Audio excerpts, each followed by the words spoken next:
Drama ini tentang manusia dan peradaban. Di dalam drama ini ada 3 tokoh yang memerankan karakter yang berbeda-beda. Memei memiliki karakter yang bijak dan berjiwa pemimpin, dan Elizabeth memiliki karakter yang periang dan cerewet, sedangkan Merida memiliki karakter pendiam dan pintar. Ketiga orang ini adalah siswa kelas 3 SMA Negeri Manado jurusan IPA, hendak melakukan kerja kelompok mata pelajaran sosial budaya dasar. Mereka mendapat tugas mendiskusikan tentang materi manusia dan peradaban. Pada saat berdiskusi, ternyata banyak hal yang mereka baru tahu tentang pengertian manusia, juga apa yang dimaksud dengan peradaban, sekaligus contoh dari manusia dan peradaban yang sebenarnya ada dalam kehidupan mereka sehari-hari. Bel pulang sekolah pun berbunyi. Memei memasukkan barang-barangnya ke dalam tas dan bersiap untuk pulang. Sementara sibuk mengatur barang-barangnya, Memei dikejutkan oleh Elizabeth yang menepuk pundaknya. "Hey Mei, kita jadi nggak buat kerja kelompok?" Astaga, iya jadi kok. Ajak Merida tuh sekalian, kan kita sekelompok. "Oh iya, itu orangnya. Merida, Ida, sini." Ya? Kamu tahu kan kita sekelompok di mata pelajaran sosial budaya dasar.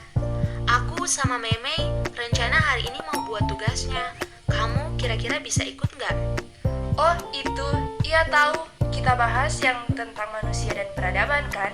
Hari ini aku bisa kok. Jadi mau buat di mana tugasnya?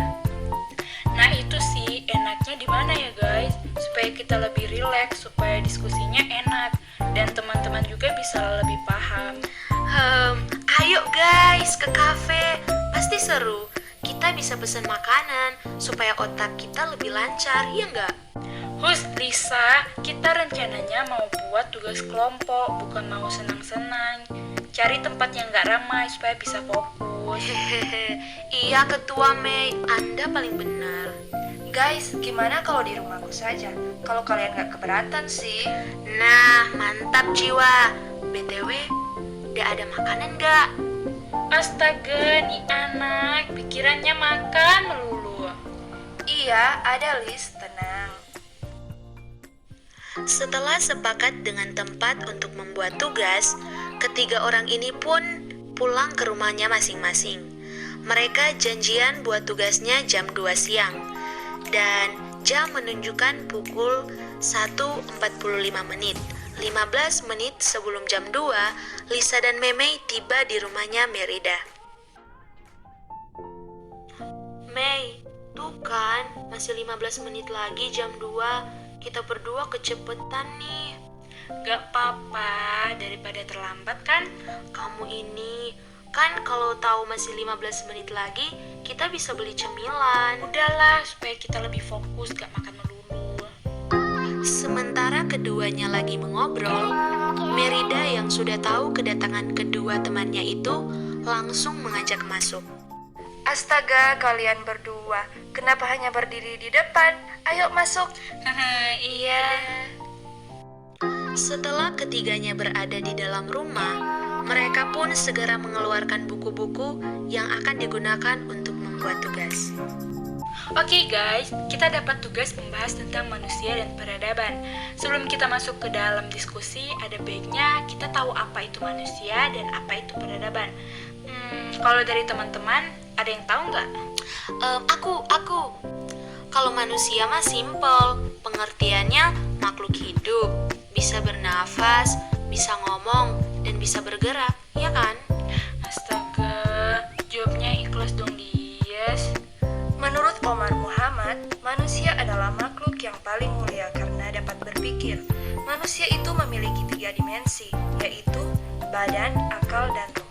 Sedangkan peradaban menurut Oswald Spengler, peradaban adalah kebudayaan yang mengalami perubahan dan menekankan pada kesejahteraan fisik dan material.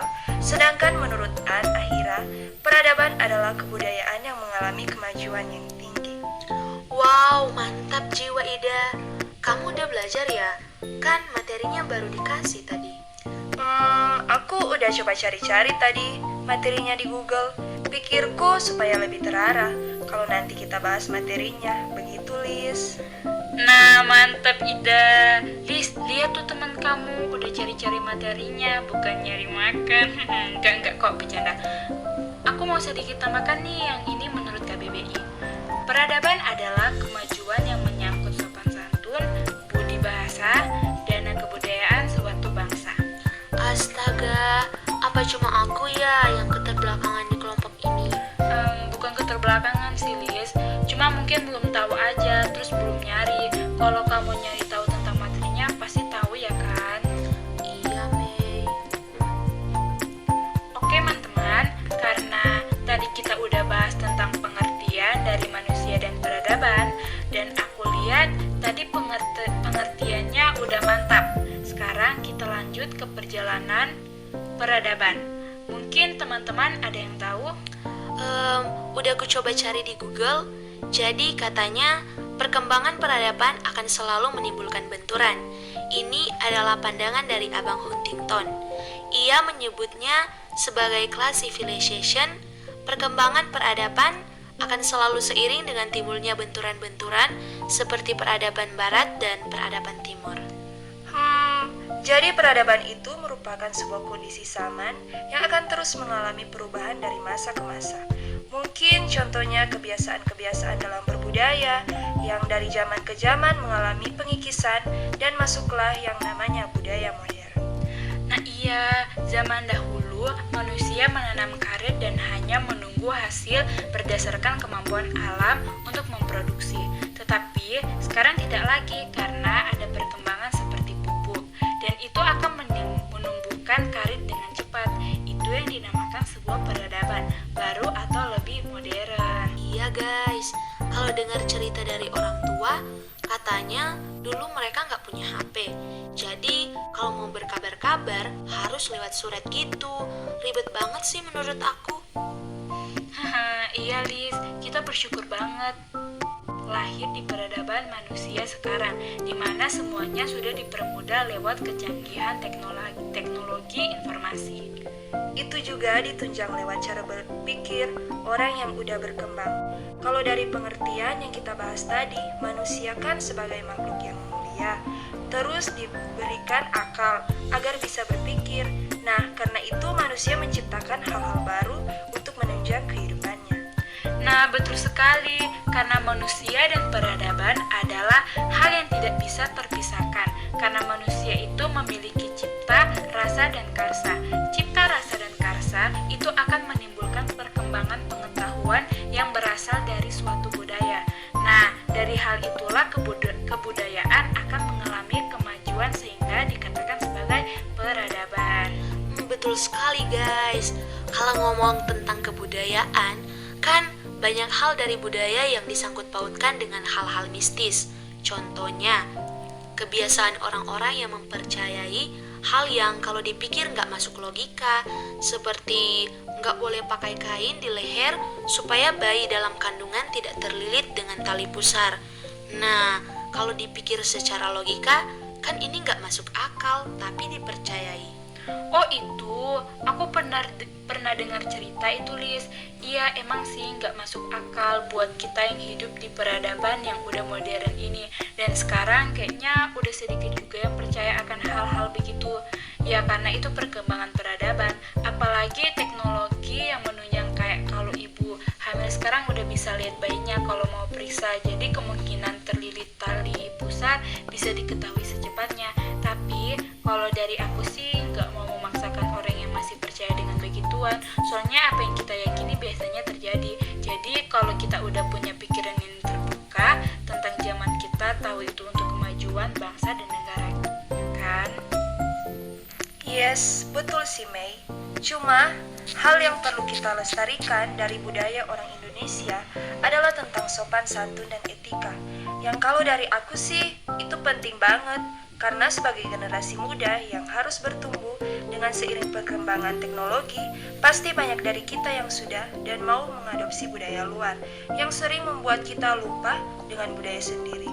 Yang contohnya menjaga tutur kata yang baik di depan orang yang lebih tua. Iya, aku setuju sih. orang Indonesia itu terkenal dengan keramahan dan sopan santun. Jadi, sebagai generasi penerus, kita harus meneruskan hal itu ke peradaban yang selanjutnya, di mana mungkin itu yang harus kita wariskan nanti. Iya guys, sekarang aku lebih ngerti dan pentingnya kita belajar manusia dan peradaban. Karena dari materi ini, kita lebih dalam memahami tentang manusia itu sendiri dan kaitannya dengan peradaban. Nah, untuk melengkapi diskusi kita supaya lebih dalam, materi manusia dan peradaban erat hubungan dengan satu, moral, yaitu nilai-nilai dalam masyarakat yang berhubungan dengan kesusilaan. Yang kedua, norma, yaitu aturan ukuran atau pedoman yang menentukan sesuatu yang baik atau salah. Ketiga, etika, yaitu nilai-nilai dan norma tentang apa yang baik dan buruk dan menjadi pasangan dalam mengatur tingkah laku manusia. Yang keempat, estetika, yaitu sesuatu yang tercakup dalam keindahan, kesatuan, keselarasan, dan kebalikan. Iya, mantap Mei. Lebih banyak bahan, lebih ngerti kita-kita. Siap. Berarti besok kelompok kita udah siap nih buat presentasi. Iya guys, semangat-semangat, kita bisa. Mereka bertiga pun melanjutkan diskusinya sampai selesai. Sekian dan terima kasih.